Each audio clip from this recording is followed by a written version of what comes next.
आज मैं आई हूँ दिल्ली के राजघाट पर। यहाँ पर बहुत सारी मतलब हज़ारों की तादाद में महिलाएं आई हैं, आंगनबाड़ी की महिलाएं।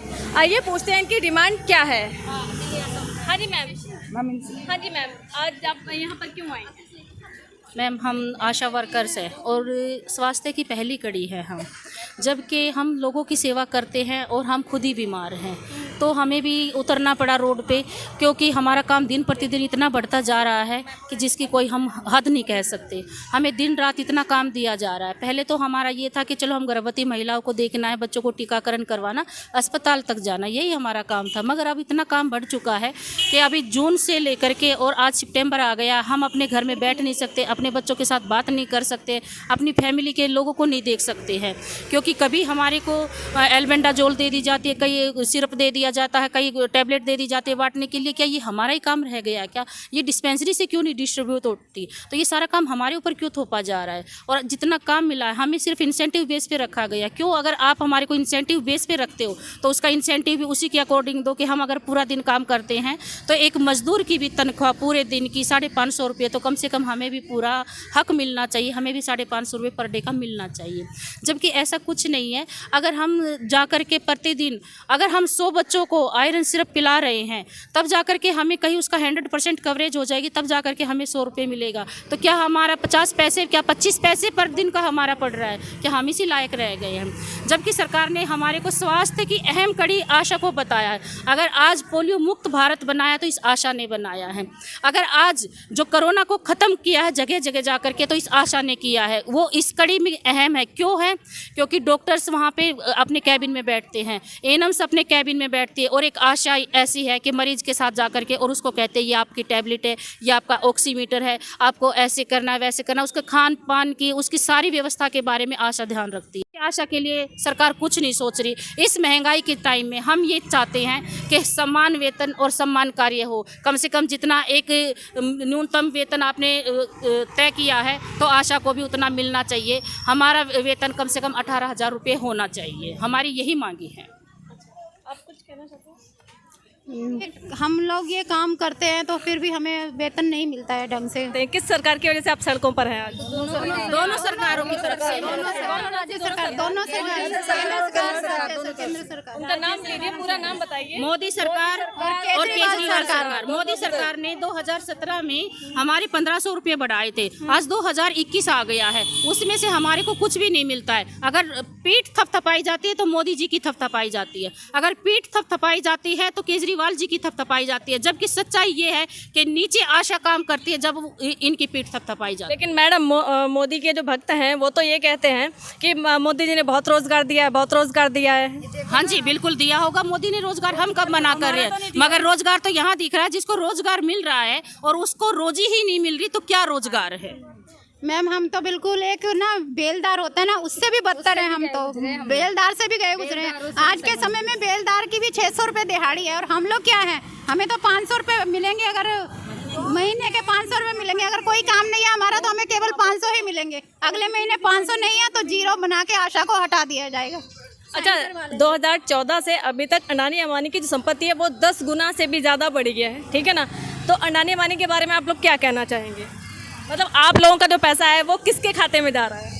हमारा पैसा जहाँ जा रहा है वो उन्हीं के खाते में जा रहा है, क्योंकि आशा मेहनत कर रही है, उसको पैसा नहीं मिल रहा, वो काट लिया जाता है। क्यों काटा जाता है? कहाँ जाता है वो पैसा? वहीं जाता है। कुछ तो नीचे लेवल पे काट लिया जाता है, कुछ जब सैलरी टाइम से नहीं आती तब काट लिया जाता है कि आपके 1000 रुपये बाद में आएंगे, 2000 बाद में आएंगे, जबकि उसका कोई हिसाब नहीं है कि वो कब आएंगे कब नहीं आएंगे। वो सारा पैसा उन्हीं के अकाउंट में जा रहा है।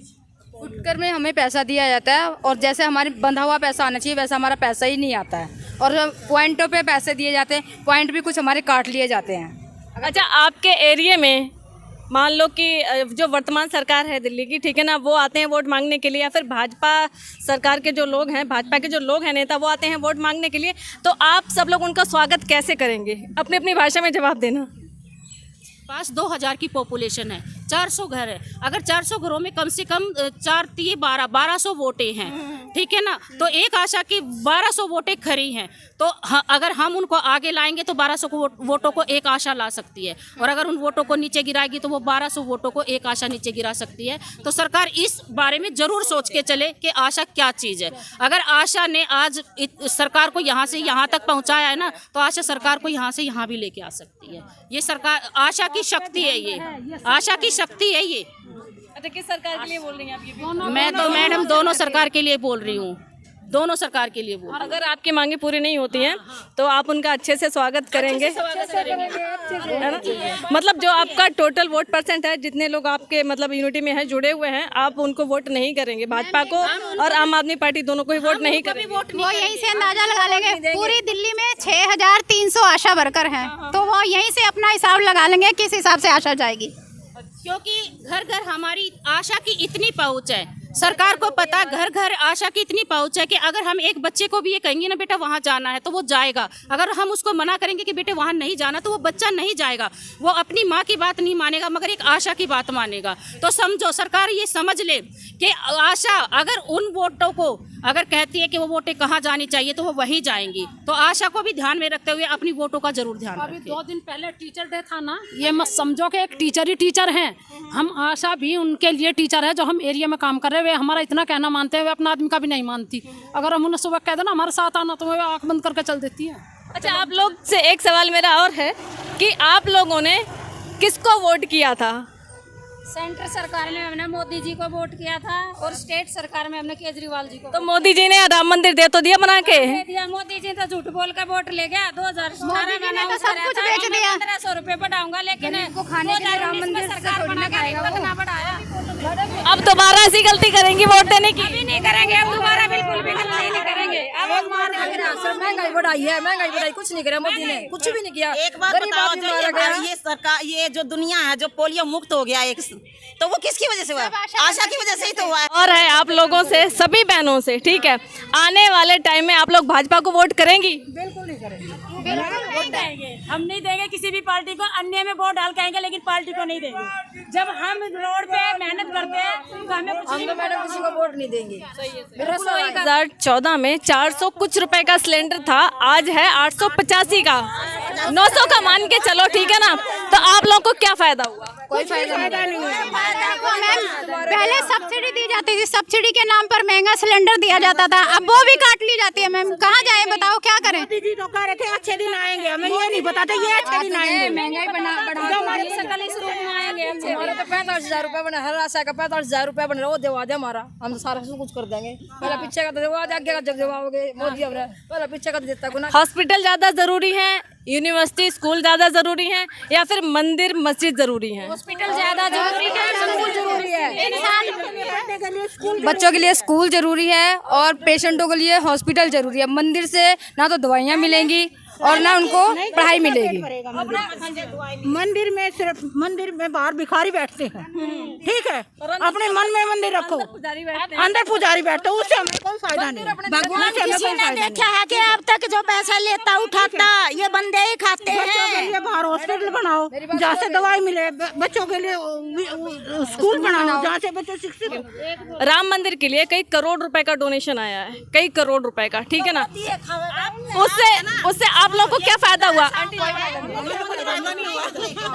देवासर मोदी है खावेगा, कोई नहीं ले सकता। उनने अपना नाम बढ़ावन खातर और अपना झंडा लहरावे से पब्लिक ने क्यों ना देखता? ये हंडन लाग रहे बालक 18-18 साल का, इन तई रोजगार क्यों ना काटता? बैठे हूँ कुर्सी पे, मोदी तो मारेगा, कुर्सी ने छोड़ा तो कोई नहीं आई। हाँ जी, आप लोग को क्या फायदा हुआ?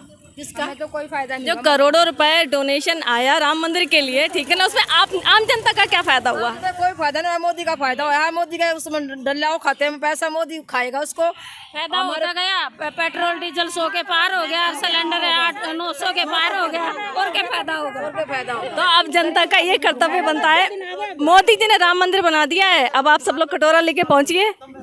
बाहर बैठेंगे भिखारी, कटोरा भी तो उसी से मांगेंगे। बात है, मंदिर मस्जिद का कोई मामला नहीं आता है ना, इलेक्शन है, जब तो मोदी ऐसा करता मैं कि सबको दिल में रख लूं, और जब काम हो जाता है ना तो सबने ऐसे भगाता है जैसा कुर्डी पर से कूड़ा भगा दिया। एक सेकंड मैम, देखिए टॉपिक घुमाया नहीं जा रहा है। अगर राम मंदिर की जगह अब अगर आप लोग की सैलरी बढ़ा दी जाती इसमें क्या नुकसान था, मुझे बताइए। आप टॉपिक घुमाने की बात करें, आप अपना माइंड सेंस लगाइए अगर मैं गलत कह रही हूँ तो।